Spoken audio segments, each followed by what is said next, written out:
జై శ్రీమన్నారాయణ. జై జై శ్రీమన్నారాయణ. నేను మీ సాయిరామ్, ఎస్ఆర్ తెలుగు జోన్. ఈరోజు మన వీడియోలో గంపలగూడెం మండలంలోని మేడూరు గ్రామంలో గలటి అంజనాద్రి కొండ గురించి ఇప్పుడు మనం తెలుసుకునే ప్రయత్నం చేద్దాం. అయితే ఈ మండలంలో చుట్టుపక్కల గ్రామాల్లో ఏదైనా పండగ వాతావరణం నెలకొంటే, అంటే దసరా కానీ, సంక్రాంతి కానీ, శ్రీరామనవమి కానీ అటువంటి ఉత్సవ కార్యక్రమాలు జరుగుతున్న సమయంలో వీరందరూ కూడా మేడూరులో నుండి ఆంజనేయ స్వామి యొక్క దేవాలయానికి వెళ్తుంటారు. అక్కడ వారందరూ దర్శనం చేసుకుంటూ ఉంటారు. అలాగే ఈ చుట్టుపక్కల పిల్లలకి ఏంటంటే మంచి మార్కులతో ఉత్తీర్ణులు అయినప్పుడు అక్కడికి వచ్చి వాళ్ళు మొక్కులు తీర్చుకుంటూ ఉంటూ గుండు కొట్టించుకుంటూ ఉంటారు అనమాట. అలా విశేషమైన దేవాలయం వీరాంజనేయ స్వామి దేవాలయం మేడూరు. అయితే ఈ క్షేత్రం అంత మహితానికి ఎందుకు వచ్చారంటే కొన్ని దశాబ్దాల క్రితం ఇక్కడ శ్రీ శ్రీ రామేంద్ర స్వామి వారు ఏం చేశారంటే ఒక పుణ్య జపాన్ని చేశారన్నమాట. వారేం చేశారంటే ఈ యొక్క చుట్టుపక్కల ప్రాంతం ఇప్పటిది కాదు, త్రేతాయుగం నాటిది అని చెప్పేసి గుర్తించి ఇక్కడికి ఎందరో దేవతలు వస్తుంటారు, అటువంటి అనుబంధం ఉన్న దేవాలయాలు ఇక్కడ ఉన్నాయని చెప్పేసి వారు జపం చేస్తూ అక్కడ ఉన్న భక్తులందరికీ చెప్పారు అనమాట. అలాగే వారు ఏం చేశారు, ఎప్పుడూ కూడా రాముడి యొక్క నామాన్ని జపిస్తూ ఆ ఆంజనేయ స్వామి యొక్క సప్తాహాన్ని నిర్వహిస్తూ ఎన్నో శుభకార్యాలని మనకు అక్కడ నిర్వహించడం జరిగిందన్నమాట. అయితే ఇంకోటి మనం బాగా చూసుకుంటే ఎప్పుడో 40 సంవత్సరాల క్రితం ఆయన నిలిచిన అఖండ జ్యోతి ఇప్పటికి కూడా వెలుగుతుంది అంటే మనం ఆశ్చర్యపోవాల్సిన విషయం అనమాట. అటువంటి జ్యోతి కూడా మనం అక్కడ దర్శనం చేసుకోవచ్చు అనమాట. అయితే మరి వారు ఇక్కడికి ఎందుకు వచ్చారు, వారికి ఈ విషయాలన్నీ ఎలా తెలిసాయి అంటే వారు ఎప్పుడు కూడా జపంలో ఉండటం వల్ల వాడు కొన్ని విషయాలు తెలుస్తూ ఉన్నాయి అనమాట. అయితే వారేం చెప్పారంటే ఈ క్షేత్రంలో ఈ అంజనాద్రి కొండ మీద ఎందరో మునులు ఉండేవాళ్ళని, తపస్సు చేసుకునే వాళ్ళని అప్పట్లో కొందరు భక్తులు చెప్పడం జరిగిందనమాట.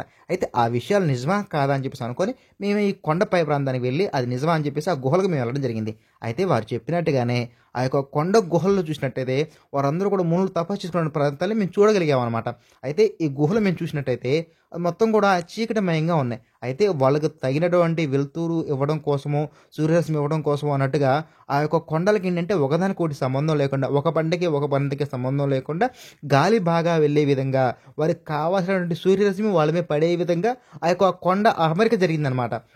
ఇప్పుడు మనం ఇల్లు అయితే మనకు కావాల్సిన మనం కట్టుకోవచ్చు, కానీ కొండ మీద బండలతో, అంత పెద్ద బండలు మనం ఎలా కట్టగలం, కట్టలేం కదా. అదంతా కూడా దైవ నిర్ణయం జరిగింది, అది మునుల వల్లే జరిగిందని చెప్పి అనుకుంటే మనం చెప్పుకోవచ్చు అనమాట. అలా అక్కడ మునులు కూర్చొని వాళ్ళు తపస్సు చేసేవారు అనమాట. అయితే వీరందరూ ఏం చేశారు, ఇక్కడ తపస్సు చేయడమే కాదు ఇక్కడ నివాసం కూడా ఉండేవాళ్ళు.